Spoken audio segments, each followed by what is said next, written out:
Chaque année, l'Église nous propose donc ce dimanche de la santé pour penser, porter dans notre prière le monde de la santé. Les malades et tous ceux qui les soignent, tous ceux aussi qui les accompagnent d'une façon ou d'une autre. Sans doute, certainement, cela nous concerne tous, dans nos familles, parmi nos voisins, parmi nos proches. Des personnes dans l'Église et dans notre paroisse sont engagées dans des mouvements, dans des services d'accompagnement auprès des malades, auprès des personnes handicapées, auprès des personnes âgées. Un service dans la paroisse porte tout particulièrement cette attention, c'est celui qu'on appelle le service évangélique des malades, le SEM. Je vais tout d'abord donner la parole à une personne de ce service qui va nous le présenter, nous aider ainsi à vivre pleinement cette attention que l'Église nous propose en ce jour de la santé. La célébration du dimanche de la santé nous permet chaque année, et aujourd'hui particulièrement, d'associer dans une même prière les malades et les aînés qui ne peuvent rejoindre la communauté paroissiale, le personnel soignant et tous les visiteurs envoyés au nom de l'Église, les aumôneries hospitalières, la pastorale des personnes handicapées et le service évangélique des malades, ainsi que divers mouvements qui accompagnent les malades comme Amitié Espérance. Le SEM, Service évangélique des malades et personnes âgées, porte ainsi le souci de la personne fragilisée par la maladie, la vieillesse, l'isolement. C'est une mission d'Église dans le souci de répondre à l'appel du Christ. J'étais malade et vous m'avez visité. Service qui se vit par une écoute, une présence fraternelle auprès des personnes visitées, par un accompagnement humain et spirituel, respectueux de leur parcours et par des temps de célébration de prière.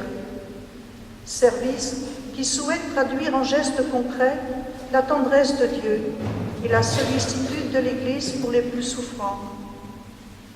Mais ce service sur la paroisse a encore besoin de renfort pour étoffer les équipes d'aumônerie dans les 3 maisons de retraite et à l'hôpital de la Seyraie. Ce service auprès de nos aînés âgés ou malades est source de joie, car nous rencontrons des personnes qui certes traversent des épreuves, des dépouillements, mais qui témoignent du chemin de confiance qu'elles vivent et de l'espérance qui les anime. La parole échangée, même dans la souffrance, la maladie, établit une relation qui fait sortir de l'isolement. Des liens de confiance se tissent au fil des visites et des partages. Beaucoup d'entre vous ne disposent pas de ce temps, mais ce qui serait également très précieux, c'est d'être attentifs dans notre voisinage, dans le quartier où nous vivons, aux personnes qui souffrent peut-être d'isolement, de solitude, et qui souhaiteraient être visitées. Elles n'oseront sans doute pas le demander. À nous d'être vigilants et de faire connaître leurs attentes. Dans l'élan de diaconia, servons la fraternité. Nous pourrons ainsi avancer avec les plus fragiles sur ce chemin de confiance.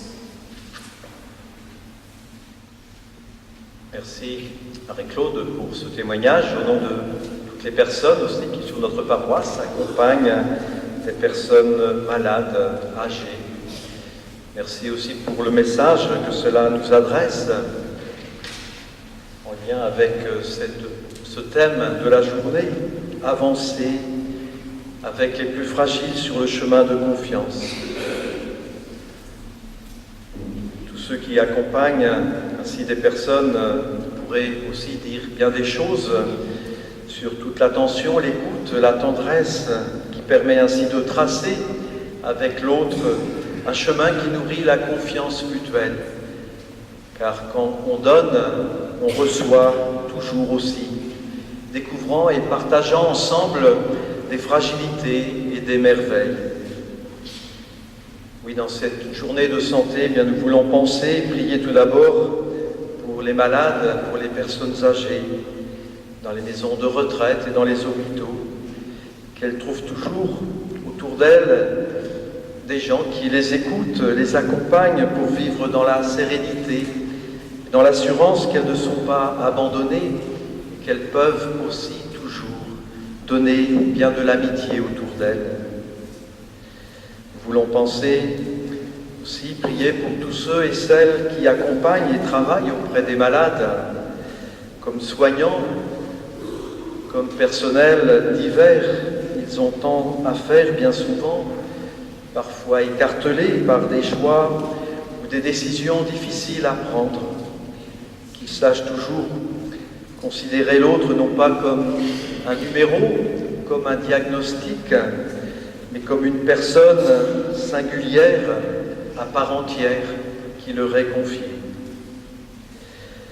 Cette journée nous invite tous, chacun, chacune, à porter, à renouveler autour de nous une attention vraiment fraternelle pour entretenir avec chacun la confiance qui permet, quoi qu'il arrive, de continuer à marcher ensemble sur le chemin.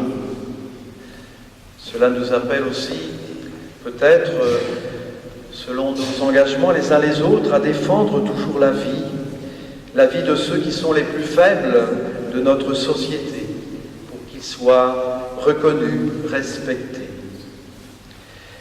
Dans cette confiance à nourrir et à entretenir, il y a certainement quelque chose du sel de la terre que le Seigneur nous invite à garder et à nourrir en nous.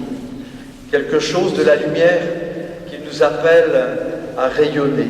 Lui qui nous dit « Vous êtes la lumière du monde ». Oui, c'est là vraiment une parole de confiance que le Seigneur nous adresse à chacun. Confiance que nous pouvons accueillir et redonner autour de nous cette lumière qu'il est venu lui-même apporter au monde, car c'est lui la lumière du monde. Et il nous l'a révélé une fois pour toutes par sa mort et sa résurrection. Il est la lumière dans les moments sombres de notre vie, lorsque marqués par l'épreuve et la souffrance, nous doutons peut-être de sa présence, de son amour pour nous et pour ceux qui nous sont chers. Pourtant, sa lumière, le Seigneur nous la donne chaque jour et de bien des façons, en nous accompagnant sur notre route, en nous confiant les uns aux autres. Sa lumière, il nous la donne tout particulièrement dans cette Eucharistie qui nous rassemble. Nous recevons de lui la parole et le pain de vie, nourriture pour marcher avec lui dans la confiance, dans le soutien de la force de son amour. Et chaque sacrement est ainsi le signe de l'amour et de la présence du Seigneur pour celui qui le reçoit dans la foi, dans la confiance du salut. C'est aussi tout particulièrement le sens du sacrement des malades que de signifier et de rappeler que le Seigneur est toujours présent sur notre chemin, quoi qu'il arrive. Ce n'est pas le sacrement des mourants, comme peut-être on nous l'a présenté parfois, mais c'est bien un sacrement des vivants, à ceux qui sont marqués par l'épreuve, par la faiblesse de l'âge ou de la maladie. C'est un sacrement qui ouvre vraiment un chemin de confiance pour continuer à vivre et à grandir dans la foi et dans la paix. Je parle aujourd'hui de ce sacrement parce que c'est une proposition aussi que nous allons faire dans les semaines qui viennent au sein de notre paroisse et bien sûr nous en reparlerons. Mais comme tout sacrement, pour qu'il fasse son œuvre dans celui ou dans celle qui le reçoit, il est toujours bon de s'y préparer. C'est vrai de tous les sacrements, comme de celui du baptême. Tout à l'heure, lorsque nous avons aussi accueilli Pierre et Laurine, qui commencent tout un chemin vers le baptême. C'est vrai aussi tout particulièrement de l'Eucharistie qui nous rassemble. Nous avons toujours à préparer notre cœur pour vivre pleinement cette rencontre avec le Seigneur. C'est vrai donc pour toute notre communauté. Cette communauté aussi signifiée un peu dans ces lumières qui ont été apportées au début de la célébration. Ces lumières nous ouvre ce chemin de confiance. Bien que notre communauté sache rayonner de cette lumière, être proche de tous ceux qui souffrent, et que cette Eucharistie nourrisse en nous et entre nous des chemins de confiance et de soutien fraternel.